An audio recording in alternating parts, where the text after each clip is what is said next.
Look at that. Final Fantasy 15 came out a year ago. They grow up so fast.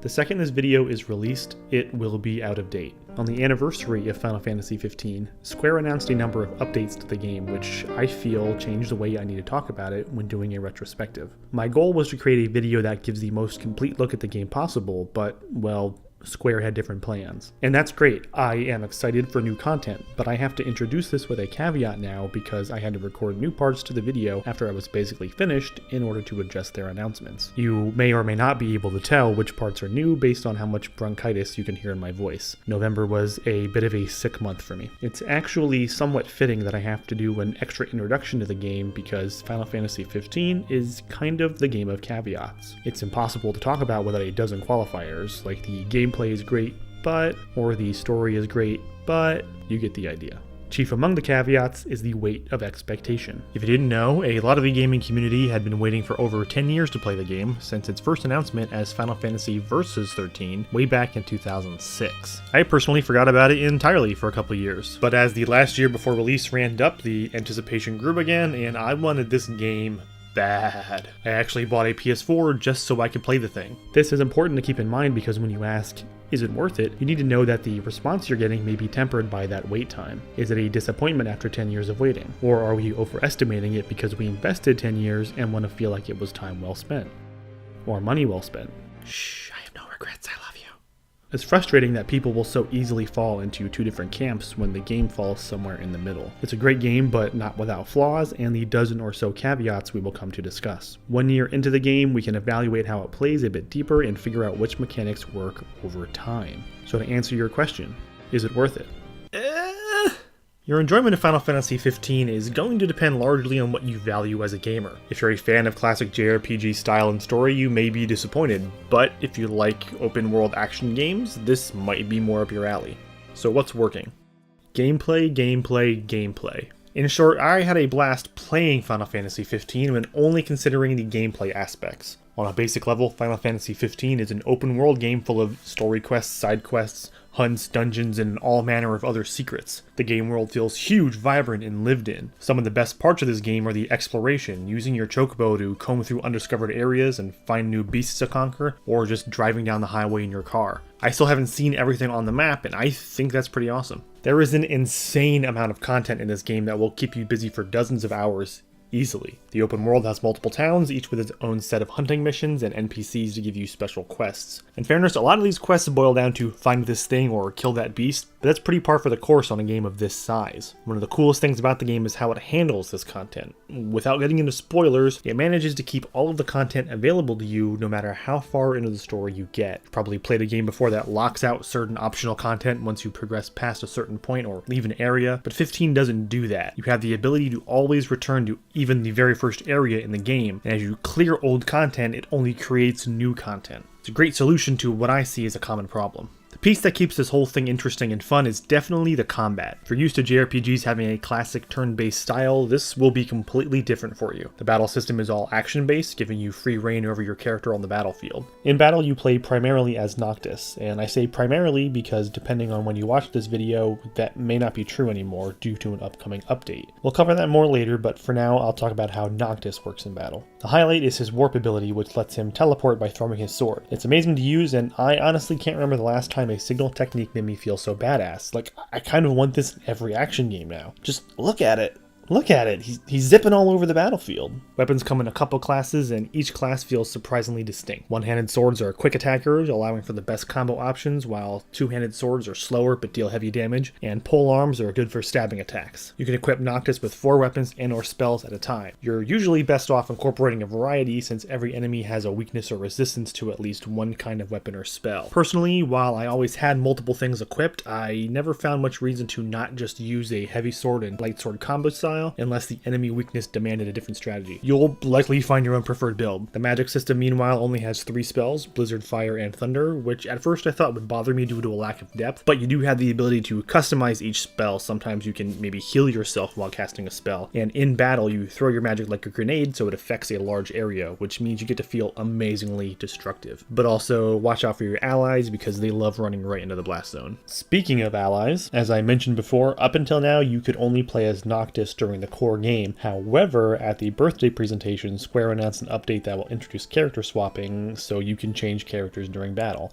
This is huge to me. It was at the top of my update wish list, and if it's implemented, it has the potential to change the game. I already loved playing as Noctis, so adding in the others as an option is only possibly a positive in my opinion. It still remains to be seen how it will be implemented, if you'll have full control over whoever you want at any point in the battle, if you can choose to be somebody for an entire battle, who knows, but it looks pretty promising to me. As far as the current state of the game goes, while you can't directly control the party members, you can equip their items, weapons, spells, and skills, which does require a bit of thought to maximize their potential. After a year of play, this battle system is what I keep coming back to because it's just so much fun to mess with. You may have heard some naysayers claiming that you just hold down a button and the game plays itself, but while you can do that, I don't think you should. It's true that attacks are done by holding down an attack button rather than pressing any combinations, but there is a bit of subtlety to getting your moves just right, and in my experience, you're far better off learning how to do these properly for maximum damage. And since you can switch weapons on the fly, you really benefit from constantly mixing up your moves. Progression is tied to resting at campsites or hotels. Rest periods are the only time your XP can be cashed in for new levels. Camps and hotels both have their own pros and cons. At camps, you have the option to train and eat stat boosting meals, while hotels will give you an XP multiplier, but you sacrifice the meals and they cost money. Early in the game, you're incentivized to camp at night to avoid strong monsters on the road, but as you get better, you'll be able to go days without camping and cash in tons of XP at a big multiplier hotel. As far as upgradable skills go, you can upgrade through the Ascension system. You collect AP through various tasks and cash them in for new abilities. Ascension is accessed from the menu, so you don't have to be at a campsite to cash in those points, which is useful if you're stockpiling your XP but still want to use your AP. It's intuitive and non-intimidating, and I don't really have much else to say about it. It just works. I think the simplicity is mostly an accessibility feature to open it up to new players, but I don't think seasoned RPG fans will find much to dislike here. Moving into the sight and sound area, graphically, this game delivers. The world of the game is really pretty to look at just driving around, and a good HD screen is going to make it pop. I played on a PS4 Slim. I have not seen the Pro version, but I imagine it's like having a chocobo right in your face. The music is a real gem and will likely creep its way into your subconscious like all great RPG soundtracks.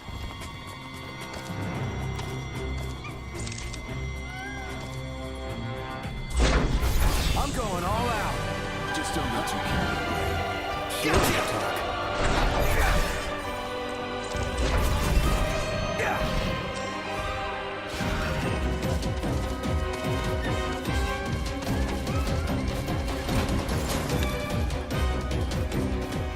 The music also does that dynamic thing where it changes subtly depending on where you are. Just check out this clip of the Chocobo theme to see what I mean. Easy now.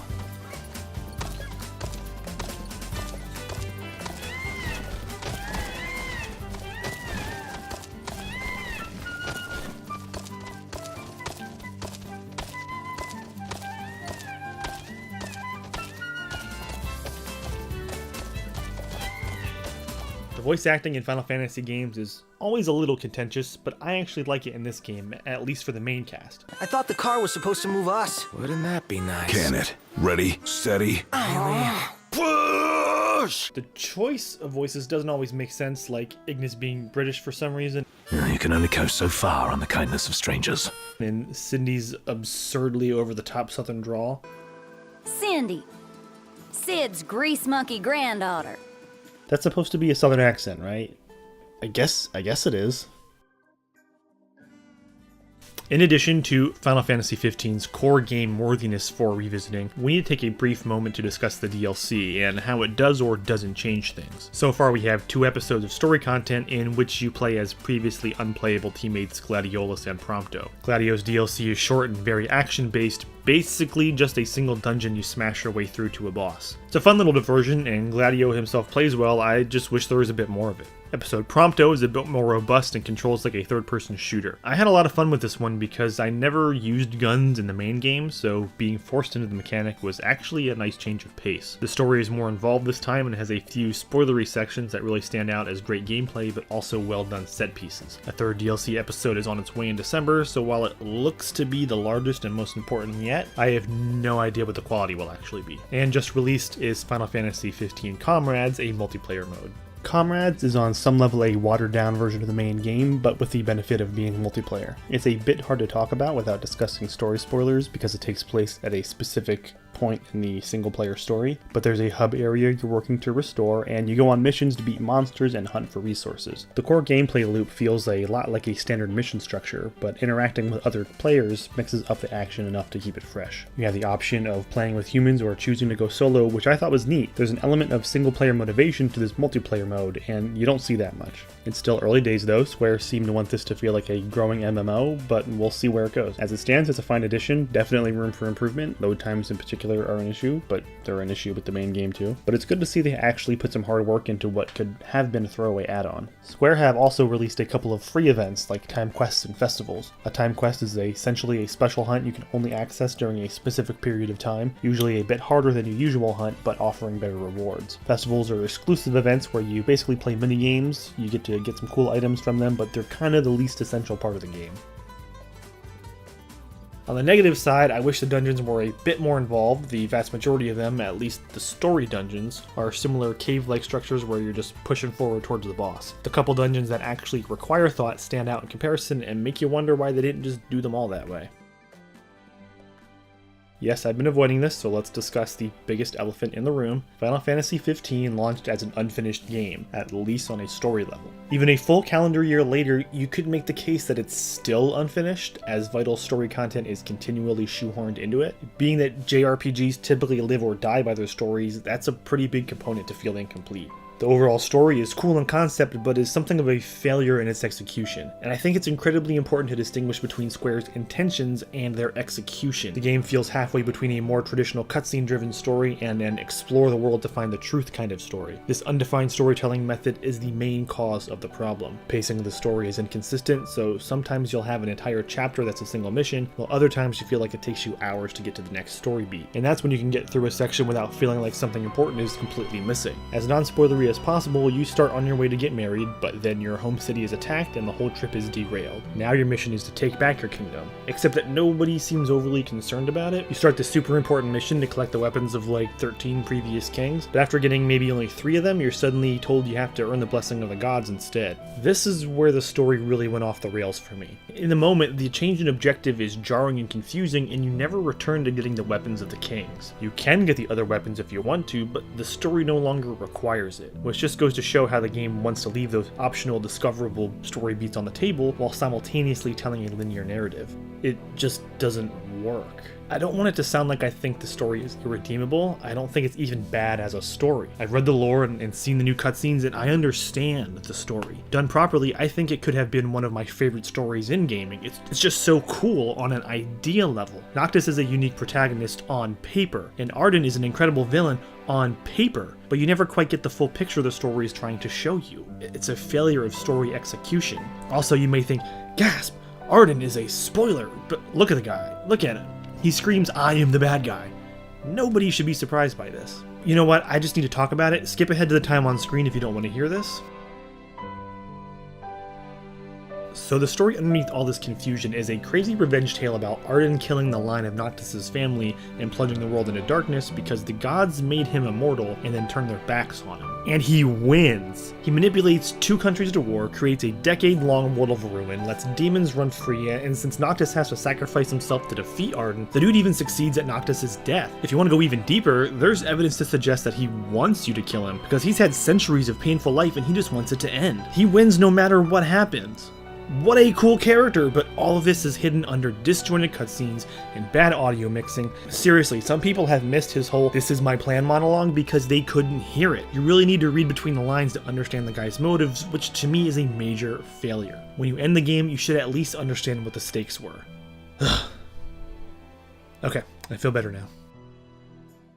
Final Fantasy 15 is such a difficult game for me to recommend. It's so much fun and the world is awesome to explore and the battles are great and there's just so many things you can do, but I always need to bring up this caveat of the story. Or I can go the other way. Maybe I want to tell someone to skip the game because the whole second half is a mess, but then I remember how much fun I had just playing around in the world. So when it comes to my judgment on Final Fantasy 15 a year after its release, I have to say this. If you're looking for a game with a gripping and coherent narrative, this isn't it. But if you're looking for a fun and unique gameplay experience and maybe aren't as concerned with how the story plays out, I think you owe this game a shot. To RPG fans in general, I'd say this is a bit more casual than something like The Witcher 3, and if you've never played a game like this before, you'll probably love it, and maybe to newcomers, the story problems won't even seem as glaring as they are to me. Now may be a good time to jump in because the first season is wrapping up, the multiplayer is out, and we don't know how long it will be until the next update is released. Despite my constant groaning about the story, it doesn't completely break the game, and I think it's definitely worth your experience. But that's it for me, friends. Now it is your turn to keep it going in the comments. Let me know your thoughts on Final Fantasy 15. Are you still playing it? Did you rejoin for comrades? Or are you just now thinking of picking it up? I'd love to hear what you think, both about the game and my opinions here. I want this to be a dialogue. If you want to support the channel, here are some other videos you can watch, and of course, liking and subscribing helps me make more of the content you want to see. For updates between episodes, you can follow me on Twitter at MuchThinkTweets. Until next time, thanks for watching.